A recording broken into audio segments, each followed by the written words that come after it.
കഴിഞ്ഞ വർഷം അവസാനം ഇന്ത്യയും ഒമാനും തമ്മിൽ ഒപ്പുവെച്ച സമഗ്ര സാമ്പത്തിക പങ്കാളിത്ത കരാർ ഇറാനും ഹോർമുസ് കടലിടുക്കിനുമുള്ള ഇന്ത്യയുടെ അടിയാണ്. BLM കേരള, തമിഴ്നാട്, പോണ്ടിച്ചേരി. ഒമാന്റെ ഊർജ്ജ വ്യാപാര റൂട്ടുകളിലേക്ക് ഇന്ത്യക്ക് സുഗമമായ പ്രവേശനം നൽകുന്ന കരാറാണിത്. ഇന്ത്യക്ക് ഹോർമൂസ് കടലിടുക്കിന് പകരം എന്തെങ്കിലും മാർഗങ്ങൾ ഉണ്ടോ എന്ന ചോദ്യത്തിനുള്ള ഉത്തരങ്ങളാണ് ഇത് വഴി തുറക്കുന്നത്.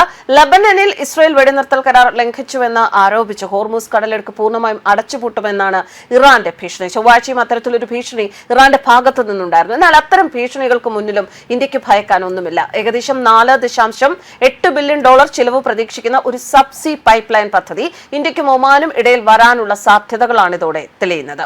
ഈ വർഷം ഫെബ്രുവരിയിൽ ഒമാൻ സുൽത്താൻ ഈ കരാറിനെ ഔദ്യോഗികമായി അംഗീകരിച്ചതും ഇന്ത്യക്കുള്ള നേട്ടമാണ്. ഇന്ത്യൻ ഉൽപ്പന്നങ്ങൾക്കുള്ള താരിഫ് ലൈനുകളുടെ 98% കസ്റ്റംസ് തീരുവ ഒമാൻ ഒഴിവാക്കും. ഇത് ഇന്ത്യൻ കയറ്റുമതിക്കാർക്ക് വിപണി പ്രവേശനം സുഗമമാക്കും. തുണിത്തരങ്ങൾ, തുകൽ വസ്തുക്കൾ, ഫാർമസ്യൂട്ടിക്കൽസ്, എഞ്ചിനീയറിംഗ് ഉൽപ്പന്നങ്ങൾ, കാർഷിക ഉൽപ്പന്നങ്ങൾ എന്നിവ ഉൾപ്പെടെ വിവിധ തരം ഇന്ത്യൻ ഉൽപ്പന്നങ്ങൾക്ക് ഇതുവഴി പ്രയോജനം ലഭിക്കും.